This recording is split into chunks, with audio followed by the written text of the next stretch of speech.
Hi friends, welcome back to my channel. எல்லாரும் எப்படி இருக்கீங்க? இன்றைக்கி நம்ம சேனலில் பார்த்திங்கன்னா இன்றைக்கி சண்டேன்றதுனால ஸ்பெஷலாக பார்த்திங்கன்னா இறால் பிரியாணி தான் நான் செய்ய போகிறேன். பாருங்கள், இறால் பிரியாணிக்கு என்னென்ன தேவைன்றதை நம்ம இப்போ பார்க்கலாம். ஸோ வீடியோவை பார்க்குறதுக்கு முன்னாடி லைக் பண்ணுங்கள், ஷேர் பண்ணுங்கள், சப்ஸ்கிரைப் பண்ணுங்கள் ப்ளீஸ். பாருங்கள், இறால் வந்து நான் ஒரு 1/2 கிலோ வந்து நான் எடுத்து வச்சுருக்கேன். 600 கிராம் இருக்கும், 1/2 கிலோக்கு மேலே 100 கிராம் இருக்குது. ஸோ கழுவி நான் க்ளீன் பண்ணி வச்சுருக்கிறேன். மஞ்சள் பொடியெல்லாம் போட்டு நான் க்ளீன் பண்ணி வச்சுருக்கேன். அதுக்கப்புறம் பாருங்கள், வெங்காயம் வந்து ஒரு 4 பெரிய சைஸ் வெங்காயம் நீல வாக்கில் கட் பண்ணி நான் எடுத்து தனியாக வச்சுருக்கேன். அதுக்கப்புறம் தக்காளி, அதே போல் ஒரு 4 பெரிய சைஸ் தக்காளி எடுத்து அதே மாதிரி நீல வாக்கில் கட் பண்ணி நான் வச்சுருக்கிறேன். ஸோ இந்த தக்காளி வந்து ரொம்ப கொஞ்சம் நைஸாகவே கட் பண்ணிக்கோங்க, ஏன்னா அப்போ தான் வந்து ஜூஸியாக வரும். அதுக்கப்புறம் பார்த்திங்கன்னா புதினா வந்து ஒரு கைப்பிடி அளவுக்கு நம்ம கையில் வந்து எடுத்தோன்னா ஒரு கைப்பிடி வந்து இருக்கணும். அதே மாதிரி கொத்தமல்லியும் ஒரு கைப்பிடி அளவுக்கு நம்ம எடுத்துக்கலாம். ரெண்டுமே ஒரு கைப்பிடி இருந்தால் போதும். அதிகமாக போடணும், ஒரு கட்டு போடணுன்ட்டுலாம் அவசியம் இல்லை. நம்ம கையில் வந்து பிடிச்சா ஒரு கைப்பிடி வரணும். அதுக்கப்புறம் பாருங்கள், இஞ்சி பூண்டு நான் அரைச்சி வச்சுருக்கேன். இஞ்சியும் பூண்டும் நல்லா நைஸாக அரைச்சி ஒரு 2 ஸ்பூன் அளவுக்கு நான் இஞ்சி பூண்டு வச்சுருக்கிறேன். பாருங்கள், இந்த மாதிரி நைஸாக அரைச்சிக்கோங்க இஞ்சி பூண்டு. அதுக்கப்புறம் பார்த்திங்கன்னா ரெட் சில்லி பவுடர் அது நான் வச்சுருக்கிறேன். பாருங்கள், ஒரு 2 ஸ்பூன் ரெட் சில்லி பவுடர் வச்சுருக்கிறேன். 2 ஸ்பூன் போதும், ரொம்ப அதிகமாக உங்களுக்கு காரத்துக்கு ஏற்ற மாதிரி நீங்கள் கூட்டி குறைச்சி கூட நீங்கள் போட்டுக்கலாம். அதுக்கப்புறம் பார்த்திங்கன்னா தயிர், ஒரு கப் அளவுக்கு நான் தயிர் வச்சுருக்கிறேன். தயிர் ஆட் பண்ணிக்கலாம். அதுக்கப்புறம் பார்த்திங்கன்னா கல்லுப்பு, ஒரு 2 ஸ்பூன் கல்லுப்பு நான் எடுத்து வச்சுருக்கேன். கல்லுப்பு யூஸ் பண்ணிங்கன்னா எல்லாமே வந்து டேஸ்ட்டாக தான் இருக்கும். குழம்பும் சரி, எந்த டிஷ்ஷு செஞ்சாலும் கல்லுப்பு யூஸ் பண்ணுங்கள், நல்லாயிருக்கும். அதுக்கப்புறம் பார்த்திங்கன்னா 2 பச்சை மிளகா நான் எடுத்துருக்கிறேன். நீங்கள் உங்கள் காரத்துக்கு ஏற்ற மாதிரி பச்சை மிளகாவை கூட்டி குறைச்சி போட்டுக்கோங்க. அதுக்கப்புறம் வந்து ஸ்பைசி வந்து ஆட் பண்ணியிருக்கேன். ஒரு 4 துண்டு வந்து பட்டை, ஒரு 3 சின்னதாக மராட்டி மொக்கு ஒரு 3 எடுத்துருக்கிறேன். அதுக்கப்புறம் லவங்கம் ஒரு 4-5 லவங்கம் எடுத்துருக்கிறேன். ஒரு 3 ஏலக்காய் எடுத்துருக்கிறேன். அதுக்கப்புறம் பிரியாணி இலை ஒரு சின்ன துண்டு எடுத்துருக்கிறேன். ஒரு 3 ஸ்டார் அனேஸ் 1 எடுத்துருக்கிறேன். ஸோ இது தாங்க தாளிக்கக்கூடிய ஸ்பைசிஸு. சரி, அதுக்கப்புறம் பார்த்திங்கன்னா எண்ணெய் எடுத்துருக்கிறேன். எண்ணெய் வந்து நான் பார்த்திங்கன்னா ரீஃபண்ட் ஆயில் எடுத்துருக்கிறேன். நீங்கள் பாம் ஆயிலும் யூஸ் பண்ணிக்கலாம், அப்படி பார்த்திங்கன்னா கடலெண்ணெயும் யூஸ் பண்ணிக்கலாம். ஆனால் நல்லெண்ணெய் மட்டும் யூஸ் பண்ணாதீங்க, ஏன்னா அது கொஞ்சம் கசக்கிற மாதிரி கசப்புத்தன்மை வரும். ஸோ அதனால் முடிஞ்ச அளவுக்கு ரீஃபண்ட் ஆயில் யூஸ் பண்ணுங்கள். பாருங்கள், சன்ஃப்ளவர் ஆயில் தான் நான் எடுத்துருக்கிறேன். அதுக்கப்புறமா ஒரு பாதி துண்டு அளவு எலுமிச்சம்பழம் எடுத்துருக்கிறேன். எலுமிச்சம்பழத்தை நம்ம வந்து பாதி துண்டு போதும், முழுசாக புளியணுன்ட்டு இல்லை. ஒரு 1/4 துண்டு இல்லைனா பாதி துண்டு எடுத்துக்கலாம், அவ்வளோதாங்க. அதுக்கப்புறம் பார்த்திங்கன்னா அரிசி எடுத்துருக்கிறேன். அரிசி வந்து நான் உங்களுக்கு ஒரு கப் அளவுக்கு எடுத்துருக்கிறேன். இப்போ வாங்க வீடியோக்குள்ளே போகலாம். அடுப்பத்தை வச்சுட்டு பாத்திரத்தை அடுப்பில் வச்சுக்கலாம். இது பார்க்குறதுக்கு முன்னாடி லைக் பண்ணுங்கள் ஃப்ரெண்ட்ஸ். உங்களுக்கு வீடியோ பிடிச்சிருந்ததுன்னா லைக் பண்ணுங்கள், ஷேர் பண்ணுங்கள், கமெண்ட் பண்ணுங்கள். இப்போ அதுக்கு முன்னாடி என்ன பண்ணலாம், அந்த வானொலி சூடாகட்டும், அந்த பாத்திரம் சூடாகட்டும். இப்போ வந்து க்ளீன் பண்ணி வச்சுருக்கிற இறாலை நம்ம லைட்டாக வறுக்க போகிறோம். ஏன்னு கேட்டிங்கன்னா, அதில் இருக்கிற அந்த கவுச்சி தண்ணி எல்லாம் பார்த்திங்கன்னா அதுலேயே இருக்கும். ஸோ அந்த தண்ணியெல்லாம் தனியாக நம்ம பிரித்து எடுக்க போகிறோம். அப்போ தான் வந்து சாப்பாடில் அந்த ஸ்மெல் இருக்காது. ஸோ என்ன தான் நம்ம க்ளீன் பண்ணி வச்சாலும் அந்த கவுச்சி ஸ்மெல்லு கொஞ்சம் லைட்டாக இருக்க தான் செய்யும். ஸோ இந்த மாதிரி பண்ணிங்கன்னா அந்த மாதிரி கவுச்சி ஸ்மெல்லு வராது. இதில் ஒரு 1/4 ஸ்பூன் உப்பு போட்டு நான் நல்லா கொஞ்சம் அந்த இறால் வந்து கொஞ்சம் ரவுண்டாக சுருங்கி வந்துச்சுன்னா போதும், அந்த தண்ணி தனியாக பிரிஞ்சு வந்துடும். ஸோ அந்த மாதிரி நீங்கள் வந்து பண்ணிக்கலாம். ஒரு 5 நிமிஷம் நீங்கள் வதக்குனிங்கன்னா போதும், அதுக்கு மேலே வதக்க வேணாம், அப்புறம் ரப்பர் மாதிரி ஆகிடும். ஸோ பாருங்கள், ஒரு 5 நிமிஷம் நீங்கள் இந்த மாதிரி வதக்கும்போது அது சுருங்கி இந்த தண்ணியெல்லாம் பார்த்திங்கன்னா தனியாக பிரிஞ்சு வந்துடும். பார்த்திங்களா, அந்த கவுச்சி தண்ணி பார்த்திங்களா தனியாக பிரிஞ்சு வருது பார்த்திங்களா. ஸோ இதுதான் வந்து நம்மளுக்கு அந்த பதம். அந்த தண்ணி தனியாக வந்துடுச்சுனாலுமே நம்ம அடுத்தது நம்ம எடுத்துட வேண்டியது தான். பாருங்கள், தண்ணி எவ்வளோ தண்ணி இருக்குது பார்த்திங்களா. இது எல்லாமே வந்து வேஸ்ட்டு தண்ணி தான். ஸோ இறால் மட்டும்தான் நம்மளுக்கு தேவை. அதனால் நம்ம இந்த மாதிரி வதக்கிட்டு ரொம்ப வதக்காமல் இந்த தண்ணி பிரிஞ்சு வந்தோடனே ஒரு பிளேட்டுக்கு எடுத்துருவோம். தண்ணி இல்லாமல் வெறும் இறால் மட்டும் நம்ம தனியாக எடுத்துக்கலாம். பாருங்கள், இந்த மாதிரி எடுத்திங்கன்னா போதும். இது மாதிரி எடுத்து போடும்போது ரொம்ப டேஸ்ட்டாக இருக்கும் ஃப்ரெண்ட்ஸ் பிரியாணி. நீங்கள் செஞ்சு பாருங்கள், ட்ரை பண்ணி பாருங்கள். ஸோ அதுக்கப்புறமா நீங்கள் எனக்கு கமெண்ட் பண்ணுவீங்க கண்டிப்பாக. பாருங்கள், இந்த அளவுக்கு சுருங்கி வந்தால் போதும் இறால். பாருங்கள், இந்த கப்பில் தான் நான் அரிசி எடுத்துருக்கிறேன். ஸோ இதை ஊற வச்சுட்டு நான் கழுவி வச்சிடுறேன் ஃப்ரெண்ட்ஸ். தனியாக நான் எடுத்து வச்சுக்கிறேன். இப்போ பாருங்கள் பாத்திரம் சூடாயிடுச்சு. இப்போ நான் வந்து இந்த ஸ்டேஜில் எண்ணெயை நான் ஆட் பண்ணிக்கிறேன். எண்ணெயை ஊற்றிட்டு ஃபுல்லாக உங்களுக்கு நான் இப்போவும் சொல்கிறேன், மறுபடியும் உங்கள்கிட்ட என்ன எண்ணெய் இருக்கோ நீங்கள் அதை யூஸ் பண்ணிக்கலாம். நான் எண்ணெய் ஊற்றிட்டேன். அதுக்கப்புறமா எடுத்து வச்சுருக்கிற அந்த ஸ்பைசஸ்லாம் நம்ம அதிலே போட்டுக்கலாம். போட்டுட்டு ஒரு 2 நிமிஷம் இருக்கட்டும். அது எண்ணெய் கொதிக்கும்போது தான் போடணுன்ட்டு இல்லை ஃப்ரெண்ட்ஸ். அது தனியாக முன்னாடியே போட்டால் கூட அது ஒன்றும் பிரச்சனை இருக்காது. ஸோ அதனால் வதங்கிடும், அந்த எசன்ஸ்லாம் தானாக இறங்கும். பாருங்கள் 2 நிமிஷம் அப்படியே வதக்கிட்டு இதுக்கப்புறமா அந்த 2 பச்சை மிளகாவை எடுத்து நான் அதில் ஆட் பண்ணிக்கிறேன். 2 பச்சை மிளகா, உங்களுக்கு எத்தனை பச்சை மிளகா காரத்துக்கு ஏற்ற மாதிரி நீங்கள் போட்டுக்கோங்க. அதுக்கப்புறம் வெங்காயம் நறுக்கி வச்சுருக்கேன் நீல வாக்கில். அந்த வெங்காயத்தை ஆட் பண்ணி நல்லா வதக்கிக்கலாம். நல்லா ப்ரௌனாக வர வரைக்கும் வதக்குங்க ஃப்ரெண்ட்ஸ். டார்க் ப்ரௌனாக வந்தால் தான் அந்த சாப்பாட்டுக்கு அது கலர் கொடுக்கும், டேஸ்ட்டும் கொடுக்கும். ஸோ ஏன்னா இதில் வந்து நான் கேசரி பவுடர்லாம் கலர்லாம் ஃபுட் கலர்லாம் நான் யூஸ் பண்ணலை. அந்த ரெட் சில்லி பவுடர் கலரே வந்து நம்மளுக்கு சாப்பாடு பிரியாணிக்கு நல்ல ஒரு கலர் கொடுக்கும். நீங்களே பார்ப்பீங்க, கடைசியில் கலர் பார்ப்பீங்க நீங்களே பாருங்கள். இது மாதிரி வெங்காயம் நல்லா ப்ரௌனாக வர வரைக்கும், டார்க் ப்ரௌனாக வர வரைக்கும் அந்த பச்சை மிளகாவையும் வெங்காயமும் நல்லா வதக்கிக்கலாம். பாருங்கள் இந்த அளவுக்கு ப்ரௌன் ஆகுது பாருங்கள். இந்த மாதிரி ப்ரௌன் ஆக விடுங்க. நீங்கள் முன்னாடியே வந்து மற்றதெல்லாம் சேர்த்துட்டிங்கன்னா அந்தளவுக்கு டேஸ்ட் இருக்காது. ஸோ இந்த மாதிரி ப்ரௌனாக வந்ததுன்னா பிரியாணிக்கு நல்ல கலரும் கொடுக்கும், டேஸ்ட்டும் கொடுக்கும் ஃப்ரெண்ட்ஸ். பாருங்கள் இப்போ வந்து இந்த ஸ்டேஜில் வந்து நான் இஞ்சி பூண்டு எடுத்துருக்கல இல்லைங்களா, 2 ஸ்பூன் இஞ்சி பூண்டு ஆட் பண்ணிக்கலாம். ஏன்னா எண்ணெயிலேயே இஞ்சி பூண்டு போட்டு வதக்கும்போது கொஞ்சம் டேஸ்ட் நல்லாயிருக்கும். அந்த பச்சை வாசனை போகிற அளவுக்கு நல்லா வதக்கிக்கலாம். இஞ்சி பூண்டு போட்டதுக்கப்புறம் கொஞ்சம் கைவிடாமல் ஒரு 5 நிமிஷம் வதக்குங்க ஃப்ரெண்ட்ஸ். அந்த பச்சை வாசனை போகிற வரைக்கும் நீங்கள் வதக்குங்க. பாருங்கள் இந்த மாதிரி வதக்கி எடுத்துக்கோங்க. ஸோ ஏன்னா வந்து அடி பிடிக்கும் இல்லைங்களா, அதனால தான் கலரிட்டே இருங்கன்னு. ஸோ பாருங்கள் இப்போது வந்து பச்சை வாசனை போயிடுச்சு. இப்போ பார்த்திங்கன்னா நம்ம புதினா எடுத்து வச்சுருக்குறோம் இல்லைங்களா, ஒரு பிடி அளவு நம்ம கையில் ஒரு பிடி அளவு பார்த்திங்களா, நான் எவ்வளோ எடுத்துக்கிறேன் பார்த்திங்களா, ஒரு பிடி அவ்வளோதான். அந்த அளவுக்கு நீங்கள் புதினாவை எடுத்திங்கன்னா போதும். 1 கிலோ வரைக்கும் புதினாவும் கொத்தமல்லியும் இந்த அளவு தான். பாருங்கள் 1 கிலோ செஞ்சாலும் இதே அளவு தான் நீங்கள் போடணும். அப்போ தான் நல்லாயிருக்கும் டேஸ்ட்டு. இந்த எண்ணெயில் புதினா வந்து ஒரு 2 நிமிஷம் வதக்குங்க. ஏன்னா அதோடய ஃப்ளேவர் வந்து நல்லா மணமாக இருக்கும். பாருங்கள் நல்லா மணம் வரும். அதுக்கப்புறம் கொத்தமல்லியும் போட்டு அதே மாதிரி ஒரு 2 நிமிஷம் கைப்பிடி அளவு கொத்தமல்லி போட்டு ஒரு 2 நிமிஷம் வதக்குங்க. எண்ணெயில் வந்து அந்த மணத்தை நம்மளுக்கு நல்லா கொடுக்கும் அது வதக்கும்போது, புதினாவும் கொத்தமல்லியும். பாருங்கள் லைட்டாக ஒரு 2 நிமிஷம் வதக்குனா போதும், அதுக்கு மேலே வதக்கணுன்ட்டு இல்லை. அதுக்கப்புறம் இந்த எண்ணெயில் என்ன பண்ணுங்க, நான் ரெட் சில்லி பவுடர் போடுறேன். ஏன்னா நம்ம ஃபுட் கலர் எதுவுமே யூஸ் பண்ணலை. ஸோ இதில் இருக்கிற அந்த ரெட் சில்லி பவுடர் தான் நம்மளுக்கு கலர் கொடுக்க போகுது. நான் ஒரு 1.5 ஸ்பூன் போட்டுக்கிறேன். ஸோ இதுதான் வந்து நம்மளுடைய சாதத்துக்கு பிரியாணிக்கு நல்ல ஒரு கலர் ஃப்ரெண்ட்ஸ். நான் எதுவுமே ஃபுட் கலர் ஆட் பண்ணலை. நீங்கள் பாருங்கள் வீடியோவில், நான் எந்த இடத்துலையும் ஆட் பண்ணியிருக்க மாட்டேன்.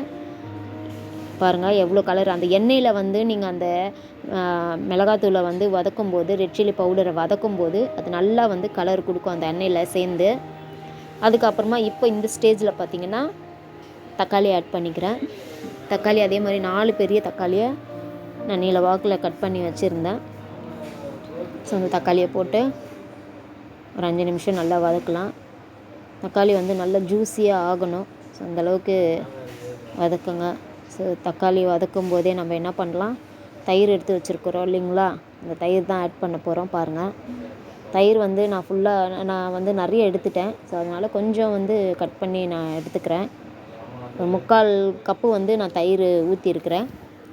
ஏன்னா அதுக்கப்புறம் ரொம்ப புளிப்பாயிடுச்சுன்னா சாப்பாடு பிரியாணி வந்து டேஸ்ட்டு வந்து புளிப்பு தன்மை இருக்கும். அதனால் நான் ஒரு 3/4 கப்பு தயிர் நான் ஆட் பண்ணிவிட்டு நல்லா கலரி விட்டுட்டுறேன். பாருங்கள் இப்போ வந்து நம்ம எலுமிச்சம்பழம் எடுத்து வச்சுருக்கோம் இல்லைங்களா, ஒரு 1/2 ஸ்பூன். அதில் வந்து ஒரு 1/2 ஸ்பூன் அளவுக்கு சாறு இருந்தால் போதும். ஒரு 1/2 ஸ்பூனு இருந்தால் போதும். ஃபுல்லாக புளி எல்லோன்ட்டு இல்லை, ஒரு 1/2 ஸ்பூனு சாறு, இல்லைனா 1 ஸ்பூன், சின்ன ஸ்பூனாக இருந்தால் 1 ஸ்பூன் சாறு, அந்த கணக்கில் தான் நான் புளிஞ்சு விட்டுருக்குறேன். பாருங்க இப்போது அந்த தக்காளி வந்து நல்லா வதங்கி நல்லா குக்காகி நல்லா ஜூஸியாக வரணும், கொலன்னு இருக்கணும். அது வரைக்கும் வந்து நல்லா கலரிக்கிட்டே இருங்க. 2 நிமிஷத்துக்கு ஒரு வாட்டி கலரி விட்டு இது பண்ணுங்க. இந்த மாதிரி எண்ணெய் திரிஞ்சு வரும் பார்த்திங்களா. இப்போ வந்து நல்லா தக்காளி கொலன்னு வெந்துடுச்சு. இந்த ஸ்டேஜில் பார்த்திங்கன்னா கல் உப்பு ஒரு 2 ஸ்பூன் நான் கல் உப்பு போட்டுக்கிறேன்.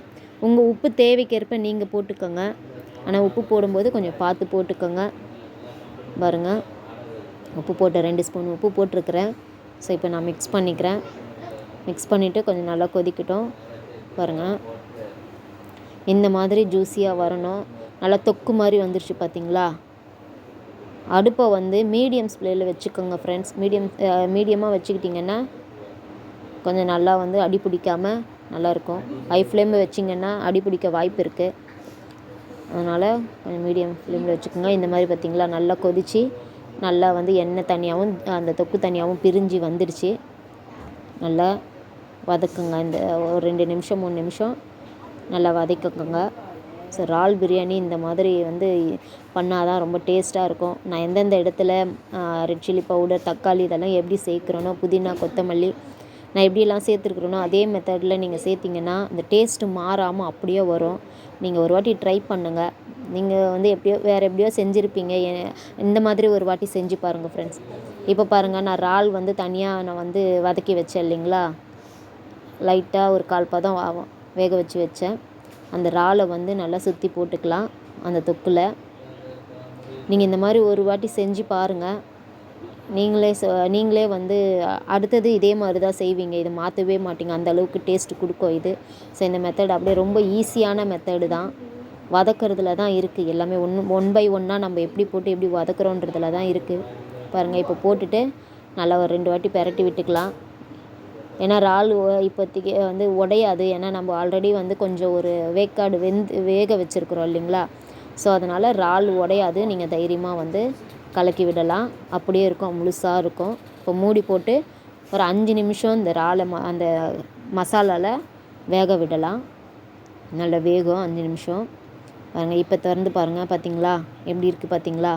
இறால் வெந்துடுச்சு பாருங்கள். அடி பிடிக்கலை பார்த்திங்களா. ஓரளவுக்கு அடி பிடிக்காமல் வந்திருக்கு பாருங்கள். இப்போ இந்த ஸ்டேஜில் பார்த்திங்கன்னா நான் இந்த கப்பில் தான் நான் அரிசி அளந்தேன். ஸோ இந்த கப்பில் ஒரு 1.25 கப்பு வந்து தண்ணியை வந்து ஊற்றிக்கிறேன். ஏன்னா பாஸ்மதி ரைஸ் இது வந்து பண்டில் வந்த ரைஸுன்றதுனால கொஞ்சம் லென்த்து கம்மியாக இருக்குது. கடையில் வாங்கின அரிசி இல்லை, ஆனால் பாஸ்மதி ரைஸ் தான். அதனால் 1.25 கப்பு நான் தண்ணி ஊற்றிக்கிறேன். நம்ம வீட்டு அரிசியாக இருந்தால் 1 கப்புக்கு 2 கப்பு தண்ணி விட்டுக்குங்க. ஸோ இது வந்து பண்டில் வந்த பாஸ்மதி ரைஸுன்றதுனால 1.25 அளவுக்கு தான் நான் தண்ணி விட்டுருக்குறேன். ஸோ இப்போ வந்து மூடி வச்சுக்கலாம். ஒரு 5 நிமிஷம் நல்லா கொதிக்கட்டும். பாருங்க, கொதித்து வரட்டும். பார்த்திங்களா, இந்த மாதிரி சலசலன்னு நல்லா கொதித்து எண்ணெய் தனியாக பிரிஞ்சு வந்திருக்கணும். நல்லா ஒரு 2 வாட்டி கலரிக்கோங்க. பார்த்திங்களா, எண்ணெய் எப்படி தனியாக பிரிஞ்சு வந்திருக்கு பார்த்திங்களா. பாருங்கள், இந்த மாதிரி நல்லா பிரிஞ்சு வந்தோடனே நான் அரிசி வந்து கழுவி வச்சுருந்தேன் இல்லைங்களா, ஊற வச்சு ஒரு 10 நிமிஷம் ஊற வச்சேன். அதுக்கப்புறமா பார்த்திங்கன்னா நல்லா கழுவி ட்ரை பண்ணிட்டு எடுத்துகிட்டு வந்துட்டேன். ஸோ இப்போ வந்து அரிசி ஆட் பண்ணிக்கலாம்.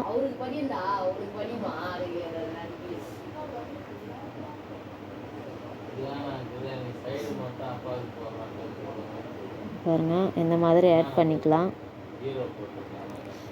ஆட் பண்ணிவிட்டு நல்லா கலரி விட்டுக்கலாம். கலரிட்டு இப்போ என்ன பண்ண போகிறோம், மூடி போட்டு க்ளோஸ் ஃப்ளேமில் வச்சு நம்ம வந்து கொதிக்க விட போகிறோம் அந்த அரிசியை. ஒரு 5 நிமிஷம் கொதிக்கட்டும். அதுக்கப்புறமா என்ன பண்ணுங்கள், அரிசியும் தண்ணியும் ஈவனாக வரணும். அந்த அளவுக்கு வந்து தண்ணி வந்து சுண்டி வரணும். ஈவனாக வந்ததுக்கப்புறமா நம்ம அதை தம் போட போகிறோம். தம் போட்டு நல்லா வேகட்டும். பாருங்கள், இப்போ ஓப்பன் பண்ணி பார்க்கலாம். சரிங்களா, இந்த ஸ்டேஜில் தண்ணியும் சாப்பாடும் அரிசியும் ஒரே மாதிரி இருக்கணும். போதும், ஓரளவுக்கு இருக்குது பார்த்திங்களா. தண்ணி பாருங்கள் மேலே தெரியுதா. ஸோ இந்த ஸ்டேஜில் பார்த்திங்கன்னா நம்ம தம் போட போகிறோம். மூடி போட்டுட்டு அடுப்பை ரொம்ப சிம்மில் வைங்க. அதிகமாக குறைச்சிருங்க, ரொம்ப குறைச்சிருங்க. குறைச்சிட்டு தம் போட போகிறோம். தோசைக்கல்லை மேலே வச்சுட்டு அதுக்கு மேலே வெயிட் நல்லா வெயிட்டாக இருக்கிற பொருள் வைங்க. ஏதாச்சும் ஒரு பாத்திரத்தில் தண்ணி கூட எடுத்து வச்சு வைக்கலாம். ஸோ வெயிட்டு வந்து வைங்க. வெயிட் வச்சதுக்கப்புறம் அப்படியே வந்து ஒரு 15 நிமிஷம் 10லேருந்து 15 நிமிஷம் சிம்மில், ரொம்ப சிம்மில் வைங்க. அதுக்கப்புறம் பாருங்கள் எடுத்துருவோம். 15 நிமிஷம் ஆயிடுச்சு. நான் ரொம்ப சிம்மில் வச்சேன் அடுப்பை. பாருங்கள் எடுத்து பார்க்கலாம். இப்போது திறந்து பார்க்கலாம். சுடுது. வாவ், பார்த்தீங்களா? கலரும் பர்ஃபெக்டாக இருக்குது பார்த்தீங்களா? எவ்வளோ ஒரு அருமையாக வாசனை அப்படி வருதுங்க. சூப்பராக வருது வாசனை. பாருங்கள், சைட்லேருந்து எடுத்து காமிக்கிறேன். அடியில் தண்ணியே இல்லை பாருங்கள். சாதம் கொஞ்சம் கூட குலையில, அப்படியே உதிரி உதிரியாக இருக்குது பாருங்கள். அரிசி மாதிரி உதிரி உதிரியாக இருக்குது பாருங்கள். நம்ம கடையில் வாங்குகிற பிரியாணி மாதிரி அப்படி உதிரியாக இருக்குது. ஸோ வாசனை கம கம கமன்னு இருக்குது. வீடே அப்படியே வாசனையாக இருக்குது. பிரியாணி வாசனை பாருங்கள் ஃப்ரெண்ட்ஸ், எப்படி வந்திருக்கு பார்த்தீங்களா? ஸோ நான் சொன்ன அளவு, நான் சொன்ன இன்க்ரீடியன்ஸ்லாம் கரெக்டாக நீங்கள் பக்குவமாக போட்டிங்கன்னா இதே மாதிரி தான் நீங்களும் சமைப்பீங்க. தெரியாதவங்க கூட, பிகினர்ஸாக இருந்தால் கூட இந்த மெத்தடை ஃபாலோ பண்ணிங்கன்னா சூப்பராக பண்ணலாம் ஃப்ரெண்ட்ஸ். பாருங்கள் எவ்வளோ அழகாக இருக்குது பார்த்தீங்களா? வாசனை செம்மையாக இருக்குது. உதிரி உதிரியாக இருக்குது. நீங்களே பாருங்கள் ஃப்ரெண்ட்ஸ், எவ்வளோ சூப்பராக இருக்குது பார்த்தீங்களா? அவ்வளோதாங்க, நம்ம பிரியாணி ரெடி ஆயிடுச்சு. இறால் பிரியாணி. ஸோ இப்போ டேஸ்ட் பார்த்து சாப்பிட்ற வேண்டியது தான். எவ்வளோ சூப்பராக இருக்குது பாருங்கள். இந்த வீடியோ பிடிச்சிருந்ததுன்னா லைக் பண்ணுங்கள், ஷேர் பண்ணுங்கள், கமெண்ட் பண்ணுங்கள் ஃப்ரெண்ட்ஸ். நீங்களும் கண்டிப்பாக இந்த வீடியோவில் நான் எப்படி செஞ்சேனோ அதே மாதிரி செஞ்சு பாருங்கள். செஞ்சு பார்த்துட்டு எனக்கு கமெண்ட் பண்ணுங்கள். சூப்பராக இருக்கும். நீங்கள் ஒரு வாட்டி செஞ்சிங்கன்னா மறுபடியும் இந்த பிரியாணி செய்வீங்க. ஸோ பாருங்கள், இன்றைக்கி சண்டே ஸ்பெஷல் எங்கள் வீட்டில் இறால் பிரியாணி. பார்த்திங்களா எவ்வளோ சூப்பராக இருக்குது பார்த்தீங்களா? குலையவே இல்லை, நல்லா உதிரி உதிரியாக இருக்குது பார்த்தீங்களா? ஓகே ஃப்ரெண்ட்ஸ், என் பிள்ளைங்களுக்கு இறால் பிரியாணினா சிக்கன் பிரியாணி விட இறால் பிரியாணி ரொம்ப விரும்பி சாப்பிடுவாங்க. ஸோ அவ்வளோதான் ஃப்ரெண்ட்ஸ், இன்றைக்கி நம்ம சேனலில் ப்ரான் பிரியாணி ரெடி ஆயிடுச்சு. பாய் ஃப்ரெண்ட்ஸ், மறக்காமல் சப்ஸ்கிரைப் பண்ணுங்கள். பாய்.